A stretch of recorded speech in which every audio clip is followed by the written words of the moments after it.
और अब बात करेंगे स्तनपान कराने वाली महिलाओं और बच्चों के स्वास्थ्य की। मां का दूध नवजात के लिए सबसे सुरक्षित माना जाता है, लेकिन एक स्टडी में बिहार की कई महिलाओं के ब्रेस्ट मिल्क में रेडियो एक्टिव यूरेनियम मिला है। हालांकि मां के दूध में यूरेनियम की मात्रा बहुत अधिक नहीं है, लेकिन स्तनपान कराने वाली महिलाओं और नवजात बच्चों के स्वास्थ्य को लेकर चिंता बढ़ गई है। चिंता इसलिए भी ज्यादा है क्योंकि ब्रेस्ट मिल्क के जरिए यूरेनियम के संपर्क में आने से बच्चों को बड़े हेल्थ रिस्क हो सकते हैं। बिहार में पहले ही ग्राउंड वाटर में आयरन, फ्लोराइड और आर्सेनिक की मानक से अधिक मात्रा लोगों के लिए एक परेशानी बनी हुई थी। अब ब्रेस्ट मिल्क में यूरेनियम की मौजूदगी ने प्रदूषण पर बहस को और तेज कर दिया है। रिपोर्ट देखिए।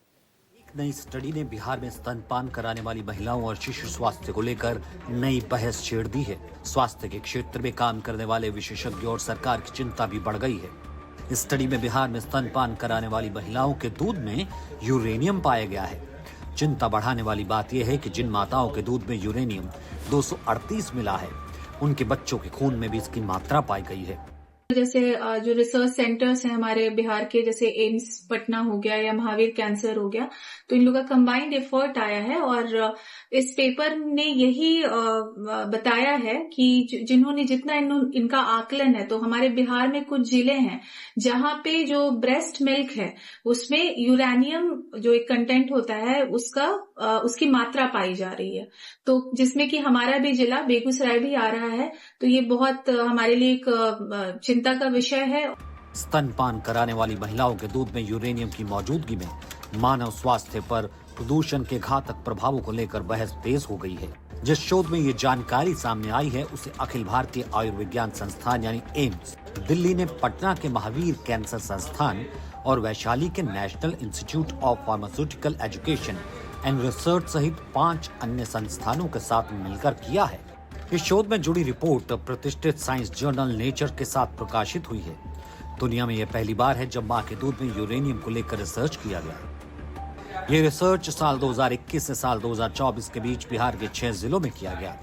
इस स्टडी में बिहार के अलग अलग जिलों से रैंडम तरीके से चुनी गई 40 दूध पिलाने वाली महिलाओं पर किया गया। स्तनपान कराने वाली 17 से 35 साल की महिलाओं पर यह स्टडी की गई। हैरानी की बात यह है कि 40 सैंपल्स में यूरेनियम की मात्रा 0 से 5.25 माइक्रोग्राम प्रति लीटर पाई गई, यानी 100% सैंपल प्रदूषित थे।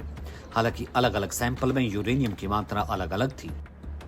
जिन 6 जिलों के स्तनपान कराने वाली महिलाओं पर ये रिसर्च किया गया, उनमें खगड़िया, समस्तीपुर, बेगूसराय, भोजपुर, कटिहार और नालंदा शामिल है। सबसे ज्यादा एवरेज कंटेमिनेशन खगड़िया जिले में पाया गया। सबसे ज्यादा इंडिविजुअल वैल्यू कटिहार जिले में मिली। कटिहार जिले की माताओं के सैंपल में यूरेनियम की सबसे अधिक मात्रा 5.25 माइक्रोग्राम प्रति लीटर पाई गई, जबकि औसत स्तर 4.035 माइक्रोग्राम प्रति लीटर पाया गया। भोजपुर की माताओं में यूरेनियम 238 की मात्रा कम पाई गई।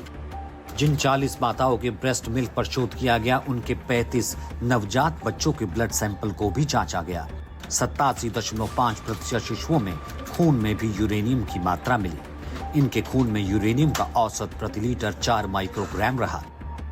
स्टडी का अनुमान है कि एनालाइज किए गए बच्चों में से 70% को यूरेनियम के संपर्क में आने से नॉन कैंसरजेनिक हेल्थ इफेक्ट हो सकते हैं। हालांकि सुकून की बात यह है कि इन बच्चों में शारीरिक या मानसिक किसी तरह का कोई ऐसा क्लिनिकल सिम्टम नहीं मिला जिसके लिए इन बच्चों को उपचार की आवश्यकता हो। कुछ पदार्थ में, कुछ खाने वाले पदार्थ में यूरेनियम की मात्रा पाई जाती है, जैसे 1.5 माइक्रोग्राम डेली किसी न किसी रूप में हम लोग किसी खाने, जैसे मीट खाते हैं, अंडा खाते हैं, उनके थ्रू हमारे शरीर को प्राप्त होता है, जिसके वजह से ये कहा जा सकता है कि ये न्युकसानदेह है, लेकिन ये परमिसेबल यूनिट मान सकते हैं, परमिसेबल लिमिट मान सकते हैं। लेकिन अभी तक ये न्यूज में कभी नहीं देखा गया था, अभी तक किसी रिसर्च में ये नहीं आया था कि मां के दूध में यूरेनियम पाया जाता हो। पहली बार ये खबर आई है। दरअसल 2 वर्ष पहले राज्य के 11 जिलों में पानी में यूरेनियम की मात्रा 50 माइक्रोग्राम प्रति लीटर से अधिक मिली थी। इन इलाके की महिलाओं को सीधे ही ब्रेस्ट मिल्क के नमूने लिए गए और उसकी जांच भी की गई, जिनमें सभी में यूरेनियम की पुष्टि हुई। शोधकर्ताओं ने यूरेनियम की मौजूदगी का कारण तलाशने के लिए सभी 40 महिलाओं के घरों से पानी का सैंपल लेकर जांच के लिए भेजा। आमतौर पर पीने वाले पानी में यूरेनियम की जो संख्या है वो बहुत ही मिनिमल होनी चाहिए, लेकिन ये जो स्तन में के दूध से जो आया है और उसमें जो है कि लगभग 5 mm के लगभग जो है दर्शाया गया है, लेकिन फिर भी चूंकि वह हम लोगों के श्रेणी में आया है और बेगूसराय भी उसमें शामिल है, तो इस पर हम लोग महावीर कैंसर संस्थान या एम्स से हम लोग एक रिपोर्ट मांगेंगे कि वास्तविक रिपोर्ट क्या है। हमारा जो बोल्ड स्टेटमेंट हम लोगों ने यही दिया है कि अभी हमारा कोई स्टैंडर्ड गाइडलाइन नहीं बना है कि मदर्स मिल्क में परमिसिबल डोज क्या होना चाहिए, और अगर हम कह रहे हैं कि 5 माइक्रोग्राम पर लीटर है तो इससे आगे क्या होगा। तो ये अभी हमारा बिल्कुल ही वो स्टेटमेंट नहीं, हम यही कह रहे हैं कि नहीं, ये हमारा एक ऑब्जर्वेशन है, ये हमारा एक फाइंडिंग है। जब हम ये भी अदर वे कह रहे हैं कि हमारा पानी में 30 माइक्रोग्राम पर लीटर तक भी मिल रहा है, तो उसमें हम ये कभी नहीं कह रहे हैं कि मदर मिल्क के कॉन्टामिनेटेड प्रोडक्ट है। लेकिन हाँ, ये सिचुएशन ऑफ अलार्म जरूर है कि अगर ये कोई भी हायर जो मॉलिक्यूल जो मिलता है वो अगर परसिस्टेंटली रहे तो हो सकता है बहुत सारी डिजीज ये कॉज कर सकता है।